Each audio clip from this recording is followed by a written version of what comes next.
আগন্তুক সময়ত অসমত আৰু ভাৰতবৰ্ষত যি নিৰ্বাচন প্ৰক্ৰিয়া চলি আছে সেই প্ৰক্ৰিয়াৰ তৃতীয় পৰ্যায়ৰ এটা ভয়ংকৰ আখোৱালৈ আমি আপোনালোকৰ সন্মুখত উপস্থিত হৈছোঁ। আপোনালোকে সকলোৱে জানে গুৱাহাটীত ইতিমধ্যে মনোনয়ন পত্ৰ গ্ৰহণ কৰা হ'ল, সমাপ্ত কৰা হ'ল আৰু নিৰীক্ষণ কৰি যিসকল প্ৰাৰ্থীক উত্তীৰ্ণ বুলি ঘোষণা কৰা হ'ল সেইসকল প্ৰাৰ্থীৰ তালিকা ইতিমধ্যে প্ৰকাশ পাইছে।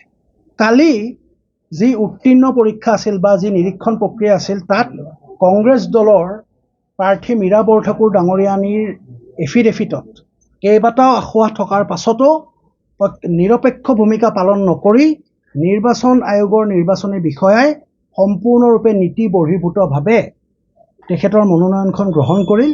এতিয়া আমি এটা এটাকৈ কি আখোৱা আছিল আপোনালোকক দেখুৱাব খুজিছোঁ, তাৰ পৰা আপোনালোকৰ স্পষ্ট হ'ব। এইখন হ'ল আমাৰ নিৰ্বাচন আয়োগে প্ৰস্তুত কৰি উলিওৱা সম্পূৰ্ণ ফৰ্মেট, যি ফৰ্মেটটো আপোনালোকে ইতিমধ্যে দেখাই পাইছে। আপোনালোকক মই আৰু এবাৰ দেখুৱাব খুজিছোঁ।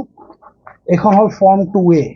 ফৰ্ম 2A খন দেখিছেনে? নমিনেশ্যন পেপাৰ, এইখন এফিডেভিট হয়। এই এফিডেভিটখনৰ এই নমিনেশ্যন পেপাৰৰ লগত আমাৰ এখন এফিডেভিট আছে। এখন দেখা পাইছে আপোনালোকে, affidavit to be filed up by candidate, এইখন ফৰ্ম 26। সেই ফৰ্ম 26ৰ যেতিয়া আমি দ্বিতীয় পৃষ্ঠালৈ আহোঁ, এই দ্বিতীয় পৃষ্ঠাত আপোনালোকে দেখা পাইছে পথালিকৈ 1, 2, 3, 4 এই কোঠালিবোৰ আছে।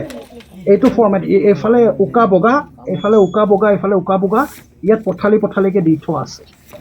আৰু এতিয়া আমি মীৰা বৰঠাকুৰ ডাঙৰীয়ানীৰ প্ৰথম যিখন এফিডেভিট ফাইল কৰিছিল আৰু এখন নীতি বহিৰ্ভূতভাৱে ফাইল কৰিলে, এই দুখনত আপোনালোকে চাওক একেবাৰে নিমিলে, সাল সলনি কৰি পেলাইছে, নট এপ্লিকেবল। এনেকুৱা যেনেকৈ ইয়াত পথালিকৈ আছে, ইয়াতো থকাটো অত্যন্ত দৰকাৰী, এইটোৱে হ'ল নিয়ম। ঠিক তেনেকৈ এইফালেও আপোনালোকে দেখা পাব কোনো ধৰণৰ নীতি নিয়ম নামানি তেওঁ সম্পূৰ্ণৰূপে নিজৰ হিচাপত গোটেই কোঠালিবোৰ আঁতৰাই দিছে। এইটো হ'ল প্ৰথম বিশেষ গুৰুত্বপূৰ্ণ অভিযোগ। এতিয়া আমি আহোঁ দ্বিতীয় গুৰুত্বপূৰ্ণ অভিযোগটোলৈ। আপোনালোকে জানে এখন শপতনামা যেতিয়া আমি আদালতলৈ গৈ শপতনামা এখন তৈয়াৰ কৰোঁ, তাত আমাক চিনাক্তকৰণ কৰিবলৈ এজন ব্যক্তিৰ দৰকাৰ হয়, যিজন সাধাৰণতে অধিবক্তা হয় বা আইডেণ্টিফাইড লয়াৰ হ'ব লাগে। এতিয়া এইখনত যেতিয়া আমি দেখা পাওঁ, আমি প্ৰথম যিখন তেখেতে এফিডেভিট ফাইল কৰিলে তাত সুন্দৰভাৱে আমি দেখা পাওঁ এই আইডেণ্টিফাইড বাই অধিবক্তাৰ নাম আছে। কিন্তু কালি অনৈতিকভাৱে যিখন ফাইল কৰিল তাত কোনো ধৰণৰ সম্পূৰ্ণৰূপে আইডেণ্টিফিকেশ্যন নাই। এই নিৰ্বাচন আয়োগৰ পৰা ন্যায় বিচাৰিছোঁ আৰু ইয়াত কেইটামান অপৰাধিক বিষয়ত আখোৱা আছে, যিটো আমি ন্যায়ালয়ৰ দ্বাৰস্থ হ'ম। আমাৰ প্ৰাৰ্থীগৰাকীৰ বিৰুদ্ধে অভিযোগ এয়াই হ'ল কি, আপুনি ইমান সন্মানীয় গুৰুত্বপূৰ্ণ আসন এখনত সকলো বুজি পাই, সকলো জনা বুজাৰ পাছতো আপুনি একেটাই ভুল বাৰে বাৰে কৰি আছে আৰু এয়া সম্পূৰ্ণৰূপে অনৈতিক। নিৰ্বাচনী বিষয়ৰ প্ৰতি আমাৰ অভিযোগ হ'ল কি, আপোনালোকে মীৰা বৰঠাকুৰৰ ক্ষেত্ৰত, কংগ্ৰেছৰ ক্ষেত্ৰত কেলে নিৰপেক্ষ ভূমিকা পালন কৰা নাই?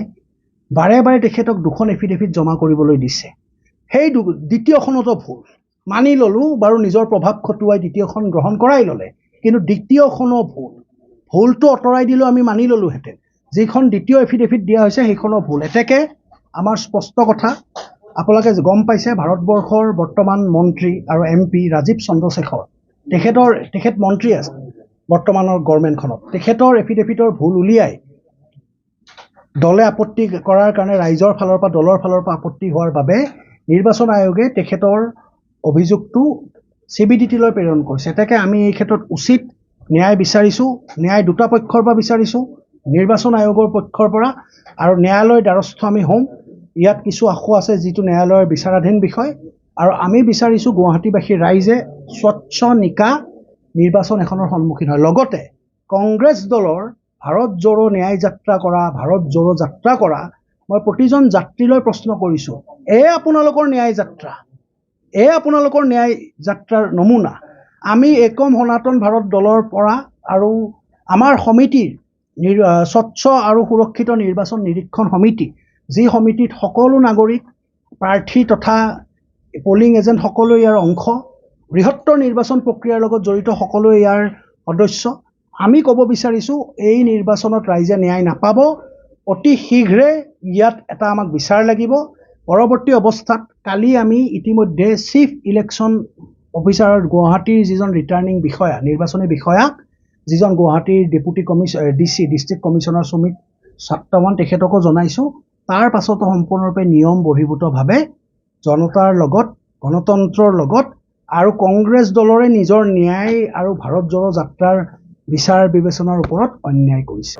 অনৈতিকভাৱে যিখন ফাইল কৰিল তাত কোনো ধৰণৰ সম্পূৰ্ণৰূপে আইডেণ্টিফিকেশ্যন নাই। এইটো হৈ গ'ল আমাৰ দ্বিতীয় ডাঙৰ অভিযোগ। তৃতীয় অভিযোগ হ'ল যেতিয়া এখন নিৰ্বাচন বা যিকোনো ডকুমেণ্ট তৈয়াৰ কৰা হয় তাত ছেকেণ্ড পাৰ্টিৰ নাম সদায় থাকিব লাগে। প্ৰথমখন আপোনালোকে চাব second party first party second পাৰ্টিৰ নাম আছিল। ফাৰ্ষ্ট পাৰ্টিৰ নামটো আছিল আপোনালোকে দেখা পাব ফাৰ্ষ্ট পাৰ্টি মীৰা বৰঠাকুৰ গোস্বামী আৰু যিখন দ্বিতীয়খন এফিডেভিট ফাইল কৰিল তাত কিন্তু ফাৰ্ষ্ট পাৰ্টিৰ নাম নাই। এই দুয়োখন এফিডেভিটে আখুৱাপূৰ্ণ আৰু সম্পূৰ্ণৰূপে নীতি বহিৰ্ভূত। কথাটো হ'ল গুৱাহাটী সমষ্টিৰ প্ৰাৰ্থী নিৰ্দলীয় আৰু দলৰ দুগৰাকী প্ৰাৰ্থীৰ মনোনয়ন প্ৰত্যাহাৰ কৰা মনোনয়ন বৰখাস্ত কৰা হ'ল কাৰণ মনোনয়নখন সম্পূৰ্ণৰূপে তেখেতসকলৰ ভুল আছিল। যদি তেওঁলোকৰ মনোনয়ন পত্ৰ ভুল থকাৰ পাছত কেঞ্চেল কৰা হ'ল তেতিয়াহ'লে এইগৰাকী প্ৰাৰ্থীৰ কংগ্ৰেছ দলৰ কেলেই কেঞ্চেল কৰা নাই। তৃতীয় কথাটো হ'ল এইটো আৰু গুৰুত্বপূৰ্ণ বিষয় আপোনালোকে মন কৰিব চহী দুটা মিলিব সদায়ে লাগে কিন্তু আমি দেখা পাইছোঁ যেতিয়া আমি এই গোটেই মনোনয়ন পত্ৰখনৰ লগত সংলগ্ন কৰা সম্পূৰ্ণৰূপে চালি জাৰি চাওঁ তেতিয়াহ'লে এই দুয়োটা চহীয়ে নিমিলে। এইটো আপোনালোকে মন কৰিছে এই দুয়োটা চহীৰ মই নিদৰ্শন আপোনালোকৰ চকুৰ আগত দাঙি ধৰিছোঁ। দুয়োটা নিদৰ্শন আপোনালোকে মন কৰক অকণমান ক্লজিং কৰক তেতিয়া দেখিবলৈ সহজ হ'ব। এই দুয়োটা চহী নিমিলে। এটা কথাটো হ'ল আমাৰ স্বচ্ছ তথা সুৰক্ষিত নিৰ্বাচন নিৰীক্ষণ সমিতিৰ তৰফৰ পৰা মই একম সনাতন ভাৰত দলৰ মনোনীত প্ৰাৰ্থী স্বীকৃতপ্ৰাপ্ত প্ৰাৰ্থী অমিতাভ শৰ্মা আৰু আমাৰ লগত উপস্থিত আছে কাজী নেকিব আহমেদ তেখেতেও নিৰ্দলীয় স্বতন্ত্ৰ প্ৰাৰ্থী। আমি সম্পূৰ্ণৰূপে আখুৱাটোৰ বিৰুদ্ধাচৰণ কৰিছোঁ। আমি নিৰ্বাচন আয়োগৰ পৰা ন্যায় বিচাৰিছোঁ আৰু ইয়াত কেইটামান অপৰাধিক বিষয়ত আখুৱা আছে যিটো আমি ন্যায়ালয়ৰ দ্বাৰস্থ হ'ম। আমাৰ প্ৰাৰ্থীগৰাকীৰ বিৰুদ্ধে অভিযোগ এয়াই হ'ল কি আপুনি ইমান সন্মানীয় গুৰুত্বপূৰ্ণ আসন এখনত সকলো বুজি পাই সকলো জনা বুজাৰ পাছতো আপুনি একেটাই ভুল বাৰে বাৰে কৰি আছে আৰু এয়া সম্পূৰ্ণৰূপে অনৈতিক। নিৰ্বাচনী বিষয়ৰ প্ৰতি আমাৰ অভিযোগ হ'ল কি আপোনালোকে মীৰা বৰঠাকুৰৰ ক্ষেত্ৰত কংগ্ৰেছৰ ক্ষেত্ৰত কেলে নিৰপেক্ষ ভূমিকা পালন কৰা নাই। বাৰে বাৰে তেখেতক দুখন এফিডেভিট জমা কৰিবলৈ দিছে। সেই দ্বিতীয়খনতো ভুলটো আঁতৰাই দিলেও আমি মানি ল'লোহেঁতেন।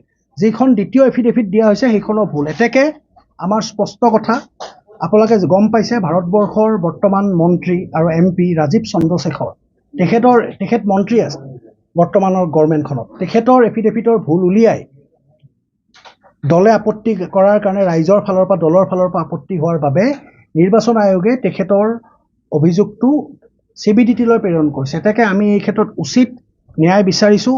ন্যায় দুটা পক্ষৰ পৰা বিচাৰিছোঁ নিৰ্বাচন আয়োগৰ পক্ষৰ পৰা আৰু ন্যায়ালয়ৰ দ্বাৰস্থ আমি হ'ম। ইয়াত কিছু আখুৱা আছে যিটো ন্যায়ালয়ৰ বিচাৰাধীন বিষয় আৰু আমি বিচাৰিছোঁ গুৱাহাটীবাসীৰ ৰাইজে স্বচ্ছ নিকা নিৰ্বাচন এখনৰ সন্মুখীন হয়। লগতে কংগ্ৰেছ দলৰ ভাৰত জোড়ো ন্যায় যাত্ৰা কৰা মই প্ৰতিজন যাত্ৰীলৈ প্ৰশ্ন কৰিছোঁ আপোনালোকৰ ন্যায় যাত্ৰা আপোনালোকৰ ন্যায় যাত্ৰাৰ নমুনা আমি একম সনাতন ভাৰত দলৰ পৰা আৰু আমাৰ সমিতিৰ স্বচ্ছ আৰু সুৰক্ষিত নিৰ্বাচন নিৰীক্ষণ সমিতি যি সমিতিত সকলো নাগৰিক প্ৰাৰ্থী তথা পলিং এজেণ্ট সকলোৱে ইয়াৰ অংশ বৃহত্তৰ নিৰ্বাচন প্ৰক্ৰিয়াৰ লগত জড়িত সকলোৱে ইয়াৰ সদস্য। আমি ক'ব বিচাৰিছোঁ এই নিৰ্বাচনত ৰাইজে ন্যায় নাপাব। অতি শীঘ্ৰে ইয়াত এটা আমাক বিচাৰ লাগিব।